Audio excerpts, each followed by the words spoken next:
HM घाटमाता news.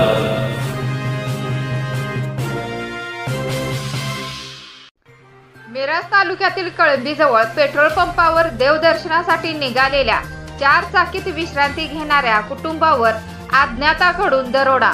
दरोडेखोरांच्या हल्ल्यात पती पत्नी जखमी, 1,69,000 रुपयांचा मुद्देमाल लंपास। घटना सीसीटीव्हीत कैद। मिरज तालुक्यातील कळंबीजवळ पेट्रोल पंपावर देवदर्शनासाठी निघालेल्या 4 चाकीत विश्रांती घेणाऱ्या कुटुंबावर अज्ञाताकडून दरोडा घालण्यात आला आहे। या दरोड्यात एकूण 1,69,000 रुपयांचा मुद्देमाल, त्यामध्ये 3 तोळे सोने आणि 15,000 रुपये रोख रक्कम चोरट्यांनी लंपास केला आहे। याबाबत चंद्रकांत विठ्ठलराव बाविकाडी, वय वर्ष 42, राहणार Hanuman Nagar, community hall, Alwyn colony, Medchal, जिल्हा मेडचल, राज्य तेलंगणा यांनी मिरज ग्रामीण पोलिसात फिर्याद दिली आहे। ते देवदर्शनासाठी सोलापूरहून कोल्हापूरच्या दिशेने जात असताना दिनांक 24 मे 2024 रोजी मध्यरात्री 1 वाजण्याच्या सुमारास मिरज तालुक्यातील कळंबीजवळ असलेल्या पेट्रोल पंपावर विश्रांतीसाठी त्यांची 4 चाकी थांबविली व त्यामध्ये सर्व कुटुंब झोपी गेले। त्यानंतर त्या ठिकाणी 8 ते 10 जण येऊन फिर्यादी कुटुंबाला चाकूचा धाक दाखवून त्यांच्याकडील एकूण 1,69,000 रुपये किमतीचा मुद्देमाल चोरला। त्यामध्ये 3 तोळे सोने व 15,000 रुपये रोख रक्कम असा मुद्देमाल होता।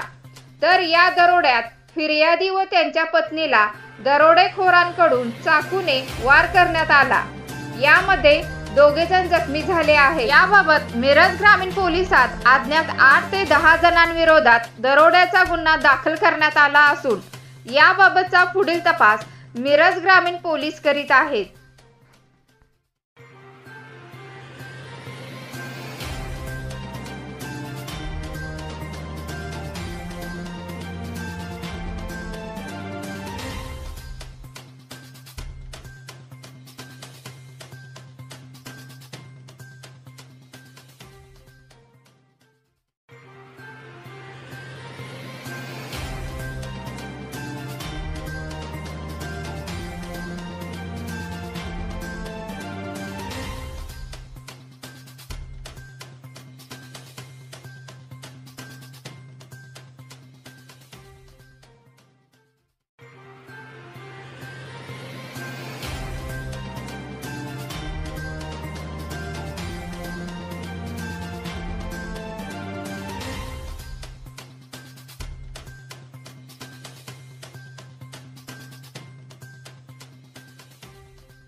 आज पहाटे 1 वाजेच्या आसपास मिरज ग्रामीण पोलीस स्टेशन हद्दीतील कळंबीजवळील एका पेट्रोल पंपाच्या ठिकाणी काही प्रवासी थांबलेले होते, जे हैदराबाद येथून देवदर्शनाकरता तुळजापूर, पंढरपूर करून कोल्हापूरकडे जात होते।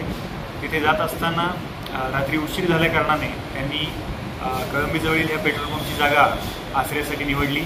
तिथे आपल्या गाडीमध्येच झोपलेले असताना साधारण 1-1:15 वाजेच्या आसपास 7 ते 8 इसम तिथे आले आणि त्यांनी चाकूचा धाक दाखवून त्यांच्याकडील जवळपास 4 तोळे सोने आणि 15,000 रुपये कॅश एवढं ऐवज जो आहे तो त्यांच्याकडून बळजबरीने घेतलेला आहे।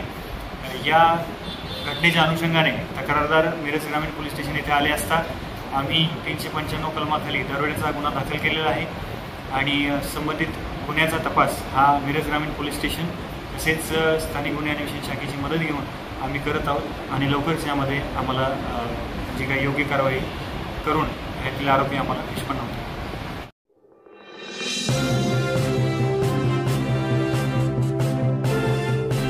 HM घाटमाता news.